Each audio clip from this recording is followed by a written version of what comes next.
Só um texto que está em Josué, capítulo 5, versículo 12, onde nós vamos, numa breve palavra, buscar um fechamento daquilo que nós vivemos na semana passada, que foi a nossa campanha, a Arca da Conquista. Josué, capítulo 5, versículo 12, diz assim a palavra de Deus: no dia em que começaram a comer das colheitas da terra, o maná deixou de cair e nunca mais apareceu.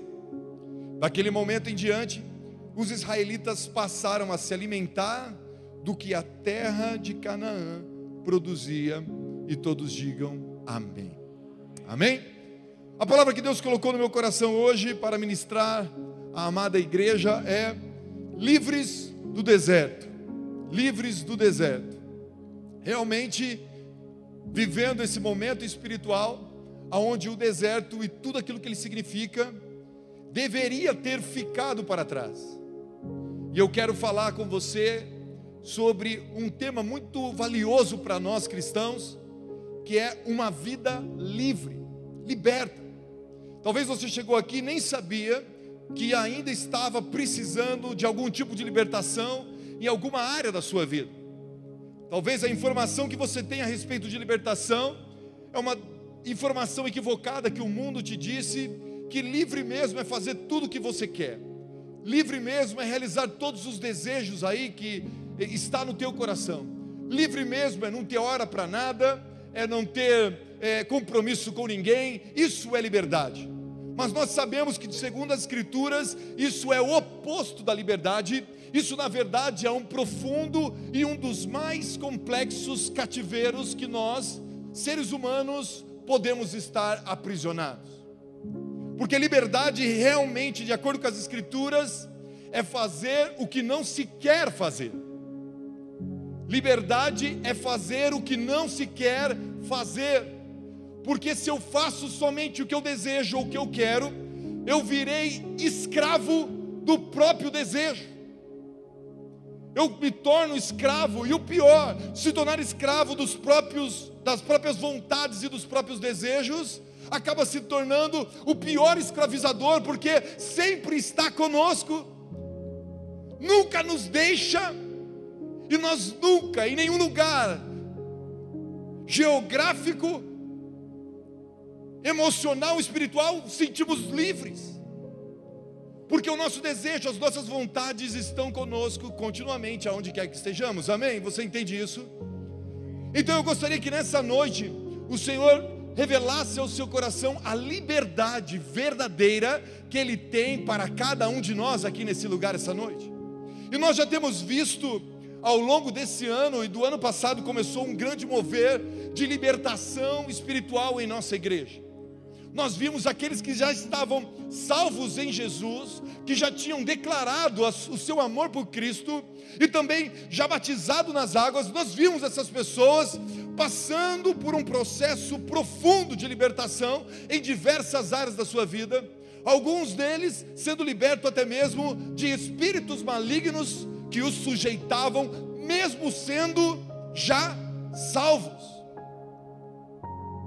Deixando claro para nós que a salvação é um estágio, e o mais importante, o principal da nossa conversão, mas ela não se resume a um único e simplesmente ação. Nós também precisamos de libertação, e é isso que eu quero falar com você nessa noite, sobre a salvação que vivemos e a libertação que precisamos vivê-la completamente em nome de Jesus. Talvez você já teve a sensação de, enquanto está na igreja, se sentir realmente espiritualmente livre, mas quando você vai para sua casa, quando você está no seu trabalho, ou quando você está em qualquer outro lugar, quando você pensa sobre você identifica muitas áreas que você ainda se sente preso. E então, você enfrenta e cai em uma crise, e a crise é: como pode eu ser salvo em Jesus, ter ouvido tantas palavras que sou um conquistador, sou uma conquistadora, sou livre, sou abençoado, o Senhor tem para mim uma vida abundante e próspera. Como pode tudo isso ter sido falado, e quando eu olho para mim, quando eu olho para a minha vida, eu não vejo essas coisas em curso ou acontecendo? E aí você tem uma crise que é: sou salvo, mas não sou livre. Sou salvo ou salva, mas não me sinto liberto. Diante disso, o Senhor te trouxe aqui nesse culto essa noite, porque eu acredito que Ele quer que você desfrute da maravilha, da salvação que só Jesus tem para te dar, mas também de uma vida totalmente livre. E se você deseja isso, dê um glória a Deus aí no seu lugar, em nome de Jesus. Eu quero essa liberdade que o Senhor tem para mim. Eu quero ser verdadeiramente livre. Eu quero ser totalmente livre. E para eu entender melhor isso, eu tenho uma visão da grande história que nós estamos contando, ensinando, ministrando aqui durante toda a campanha da Arca. A história que começa lá no Egito, deixando para nós a figura que o Egito é aquela condenação ao cativeiro contínuo, aquela condenação à escravidão eterna, porque o povo de Deus que nasceu debaixo dessa escravidão só tinha um propósito de viver e de existir, que era acordar, trabalhar até exaustão para promover ou construir o império, a riqueza de um faraó, e morrer. Não tinha sentido de vida, não tinha propósito de existência, não tinha razão por estar aqui neste mundo, pois estava subjugado a uma sentença e a uma condenação: você será sempre escravo. Deus ouve o clamor do povo, e eu vou passar já para o deserto. Ele sai no deserto num período de peregrinação, e espiritualmente, para quando a gente olha de longe e entende que o deserto é um momento de grande escassez, mas agora não tem mais um faraó subjugando. Agora o deserto precisa tratar muitas áreas da vida e tirar todo aquele Egito que ainda estava enraizado naqueles que estavam debaixo daquele jugo por muito tempo. Eles atravessam o deserto por um longo tempo, estão diante do Jordão, e o Jordão também espiritualmente para nós é um ponto é um ponto crucial, uma fronteira de transformação, onde de um lado eu tenho o deserto, do lado do Jordão, e do outro lado eu tenho Canaã, que é a terra prometida, que espiritualmente fala para mim e para você, igreja dos dias atuais, que é a terra de verdadeira liberdade. Como eu disse, não uma terra de libertinagem, mas uma terra de verdadeira liberdade, e que culmina justamente no texto que nós lemos aqui em Josué capítulo 5. Eles passaram o Jordão, e o primeiro ato que eles fazem ali em Canaã, na terra da promessa, na terra da liberdade, na terra que mana leite e mel, conforme prometido por Deus a Abraão, eles estão ali, eles são circuncidados, e eles vivem o cessar dos milagres extraordinários para sustentar, como Deus sustentava o seu povo. O maná para de cair, e agora eles teriam que comer do fruto da terra, do lavrar a terra, do próprio trabalho naquela terra de Canaã. Deus estava deixando claro que liberdade tinha a ver com responsabilidade, com trabalho. Deus estava deixando claro que a terra prometida ia exigir um comportamento, disciplina, coragem, força, fé. Deus estava deixando claro que Canaã não era o céu, aonde não tem mais choro nem lágrimas, aonde não tem mais dor, aonde não tem mais nenhuma revolta. Não, ele estava deixando claro que Canaã, a terra prometida, seria a terra frutífera, abençoada, mas que dependeria de uma ação nossa para poder desfrutar e viver de tudo que ela tem para dar. Quantos entendem isso? Diga amém. Então o povo de Israel passa passa pelo Jordão e estão em Canaã, e o ambiente mudou completamente. Mas quantos entendem que mentalmente eles ainda são as mesmas pessoas? Quantos entendem que o seu corpo ainda é o mesmo? Aquele que passou pelo Jordão e tinha diversas expectativas extraordinárias de como seria Canaã, é confrontado com uma realidade talvez dura e cruel. Que a Canaã que ele tinha pensado em sua mente era completamente diferente daquela Canaã real que estava bem diante dos seus olhos. E então vem a crise. Se eu estou na terra prometida, por que eu não me sinto livre? Se eu estou em Canaã, por que eu não estou feliz? Se eu estou vivendo o cumprimento da promessa do Senhor, por que eu não estou alegre? Todos nós passamos pelo Jordão profético semana passada e entramos em Canaã, mas na segunda-feira muitos aqui talvez fizeram essa mesma pergunta, tiveram esse mesmo pensamento, se confrontaram com essa mesma realidade. Então o Senhor, acredito que quer usar a minha boca para responder essas questões para você. E quem sabe nessa noite você saia daqui feliz, animado, com esperança e expectativa, que não importa as dificuldades apresentadas em Canaã, Canaã é o lugar profético e espiritual, aonde Deus abençoará você, a sua família e todos ao seu redor, em nome de Jesus.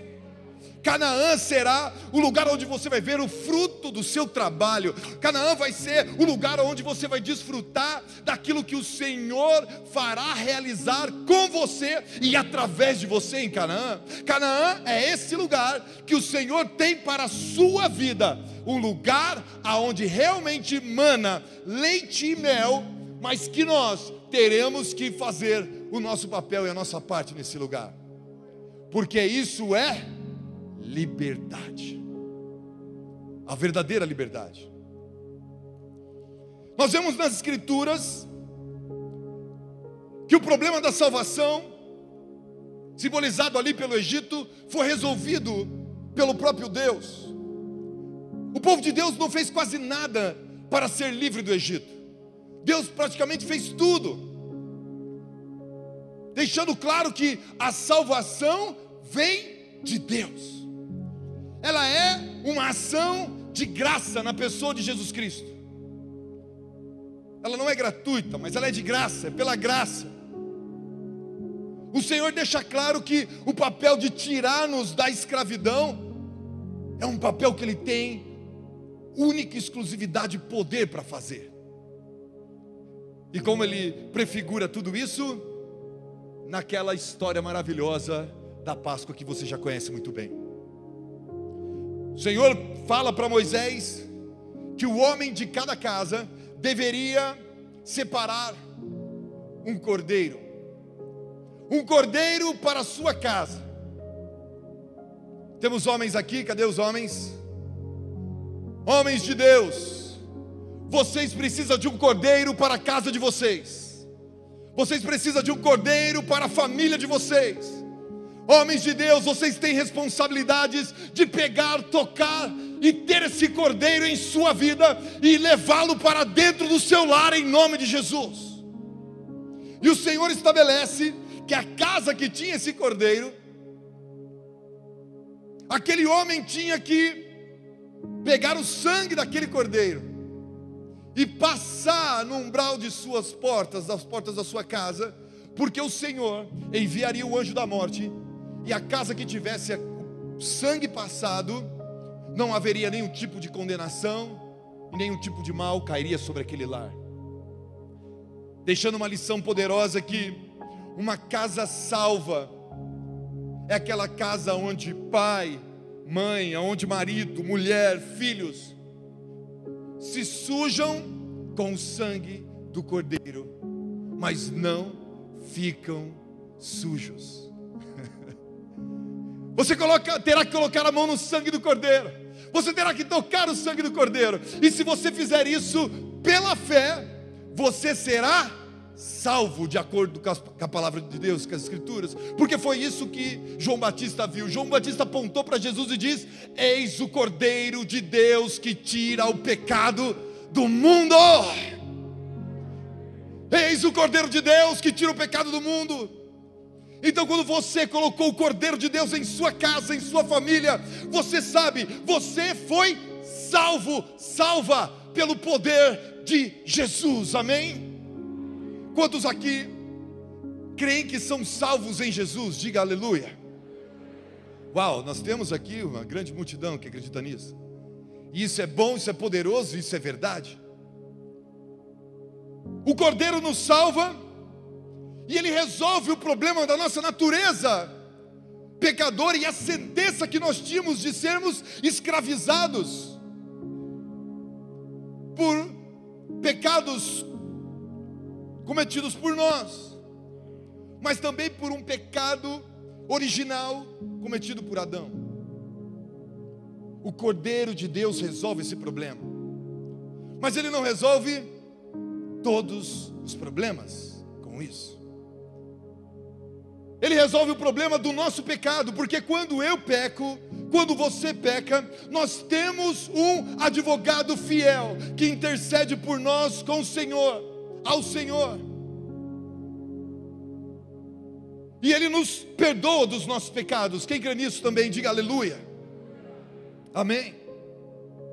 Só que nós sabemos que na nossa vida não existe só essas duas condições: o pecado original e o pecado que cometemos. Nós sabemos que nessa vida também existe a situação que somos vítimas do pecado de outros contra nós. Pecados de outros contra nós nos marca profundamente e produz em nós bagagens que teremos que carregar.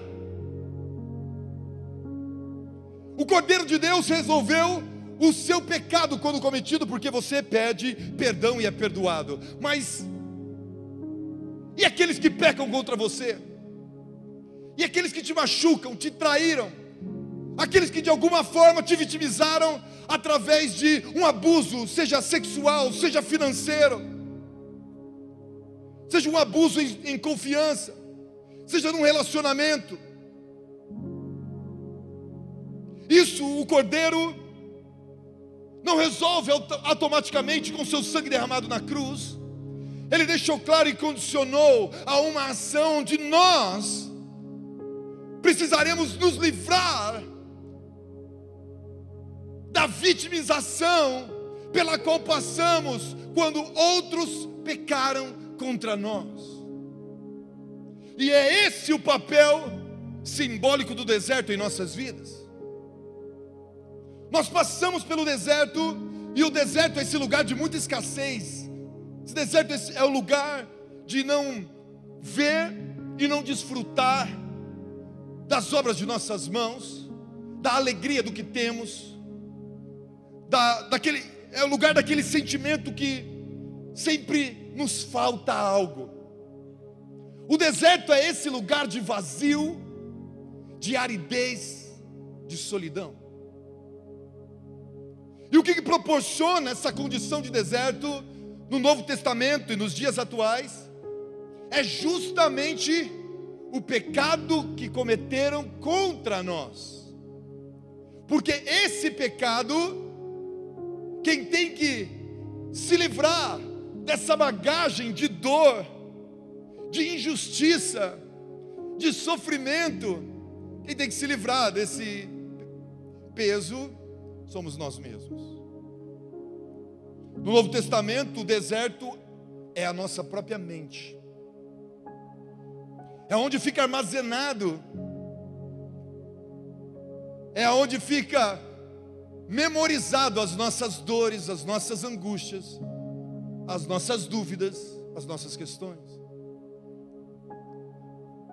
No deserto da nossa mente, nós recebemos as consequências diretas do que fizeram contra nós.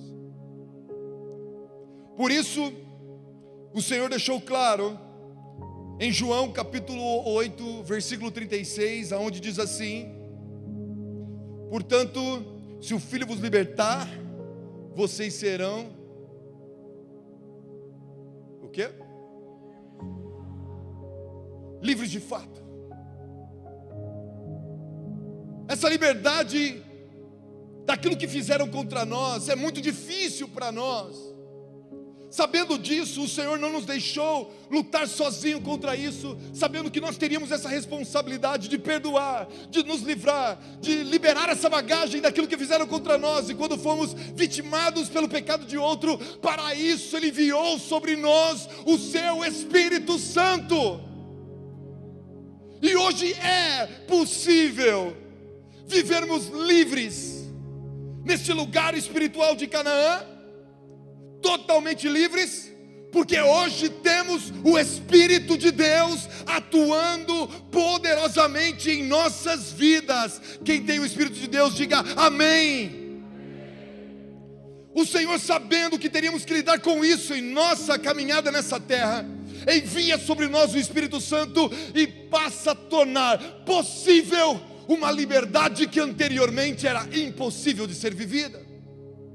Se hoje podemos chegar em nosso lar, depois de um culto como esse, com a sensação de que somos livres, hoje isso é possível pelo Espírito Santo, e o Espírito de Deus está nesse lugar, e o Espírito de Deus está agindo em nosso meio nessa noite, e o Espírito de Deus está tocando corações aqui, aleluia, glória a Deus, aleluia.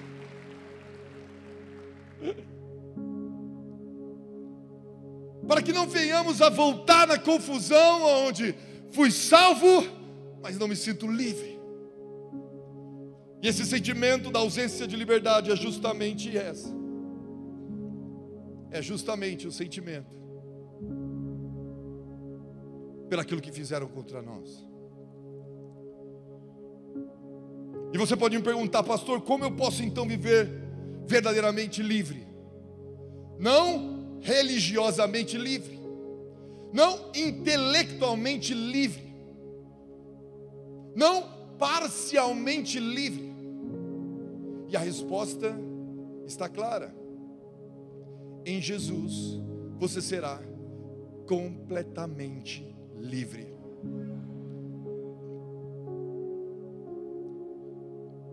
E a primeira coisa que eu quero passar para você,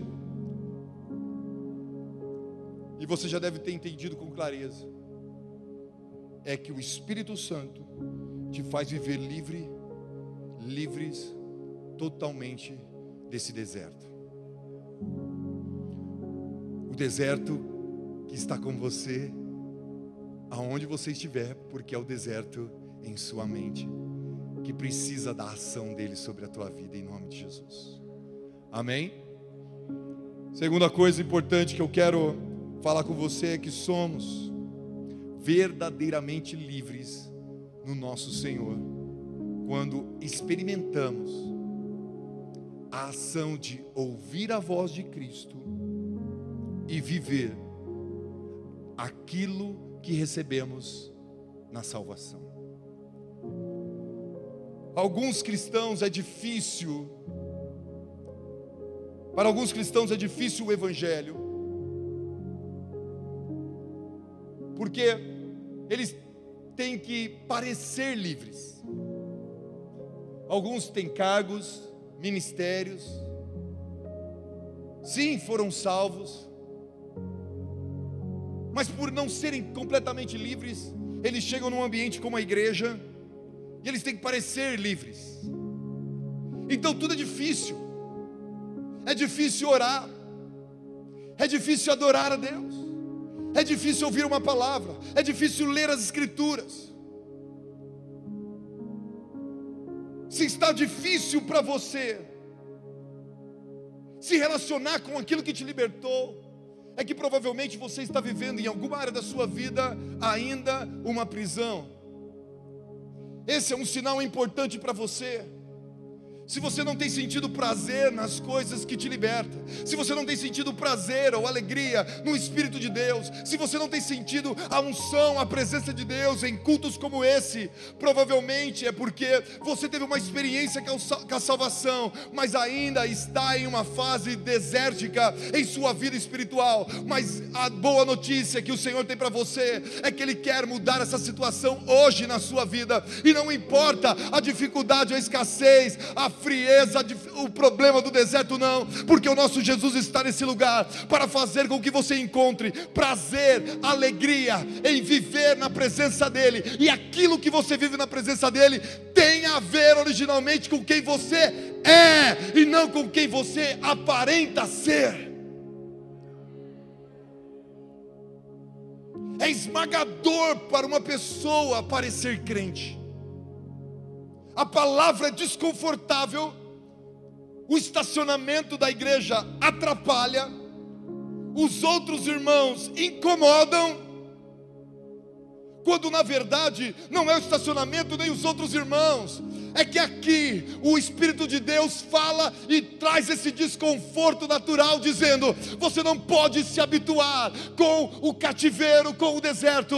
Eu te trouxe aqui para te fazer totalmente livre e curar todas as dores que estão aí dentro de você, porque eu tenho para você, diz o Senhor, uma vida abundante, não somente no céu da sua salvação, mas enquanto estiveres na terra também.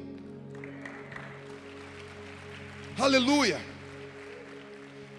Somos verdadeiramente livres, porque ouvimos esse chamado, respondemos, e é bom estar na casa de Deus quando somos livres.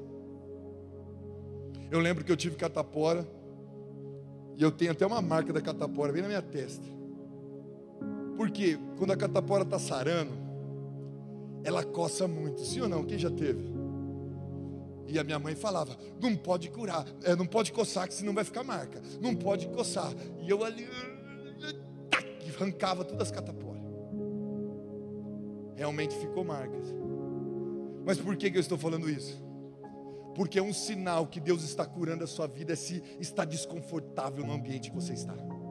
Quando estamos para viver um rompimento, quando estamos para viver um atravessar de uma fronteira, de uma mudança, de um patamar em nossas vidas, a situação anterior começa a ficar desconfortável. O Senhor começa a gerar uma coceira em nós, e nós procuramos o que está acontecendo de errado, e muitas vezes não percebemos que o que está acontecendo é uma transformação e cura em nossos corações, para que possamos, ao estar em Canaã, desfrutar completamente do que Canaã tem preparado para nós. Porque se formos para Canaã com a mente desértica ou de deserto, todas as bênçãos que o Senhor preparou para nós lá serão perdidas, porque não saberemos como lidar com elas.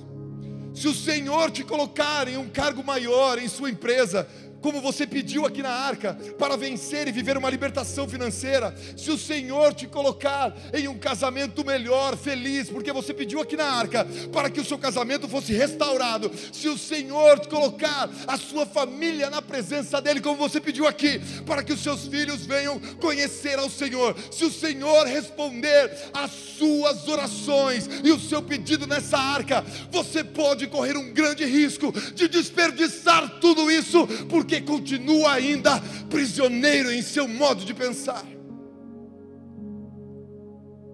Então, antes do Senhor te abençoar, para que você suporte a bênção, Ele te liberta,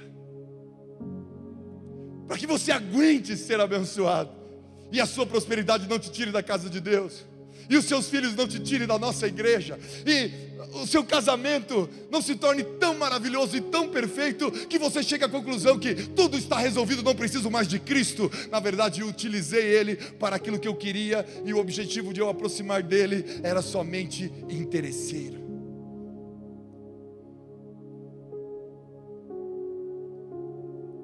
Eu quero terminar com essa parte de aplicação sobre nossas vidas, usando essa referência de tudo que eu disse na história de Lázaro. Jesus sabe que seu amigo Lázaro morreu. Ele vai até o túmulo aonde Lázaro está, e Lázaro já está morto há 4 dias. Nós sabemos que a morte é essa prisão, é esse aguilhão invencível pelo homem. A própria palavra de Deus diz: ó morte, aonde está a sua vitória? Ó morte, aonde estão os seus aguilhões? Aonde estão as suas correntes? O meu Jesus ressuscitou. A morte é esse cativeiro que simbolicamente muitos estão mortos espiritualmente falando. Mas quando ouvem a palavra de Jesus, segundo as Escrituras, há um novo nascimento. A morte espiritual é vencida e um novo espírito é ressuscitado em nós, pois ele tinha sido morto e sufocado lá no pecado no Éden. Jesus tem que se deparar com essa dificuldade. Ele precisa salvar o seu amigo. E o que Jesus faz? Diante do túmulo, ele pede para que a pedra seja retirada. E eu não sei se ele grita, mas eu acho que ele falou com uma voz de autoridade. Ele diz: Lázaro!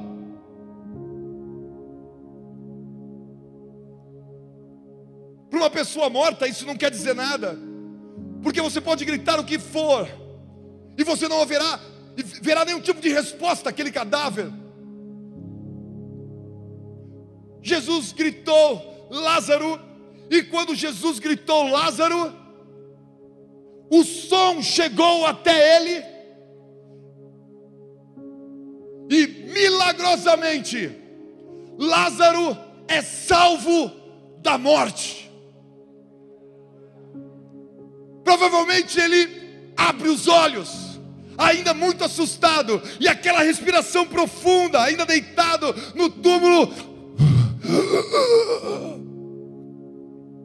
Quem está lá fora ouve.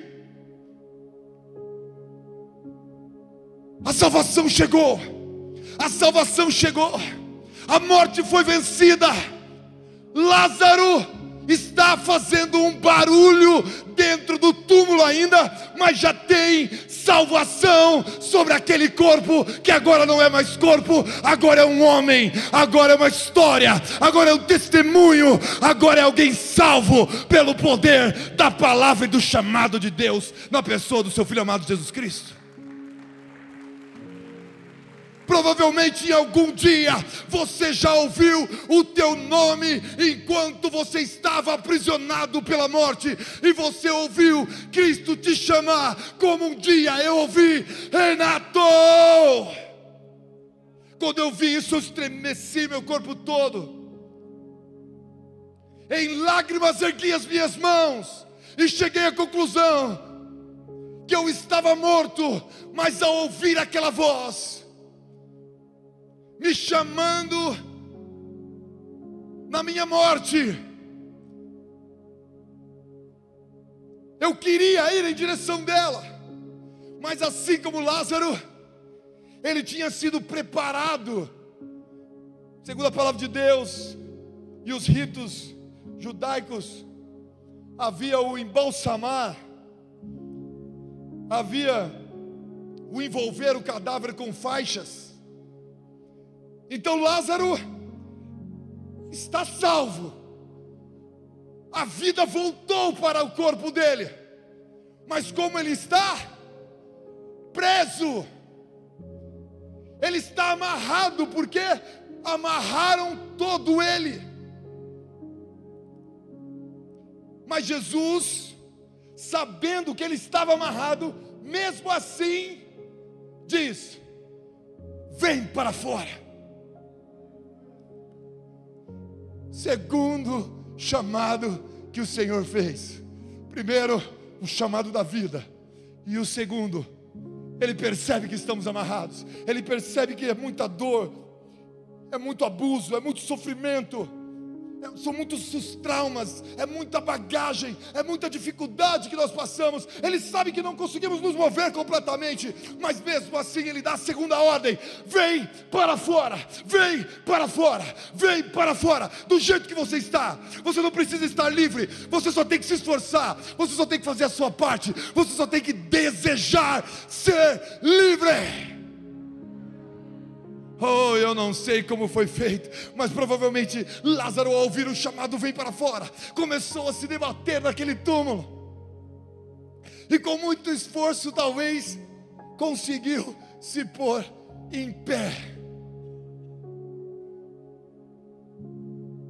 querendo ser livre também.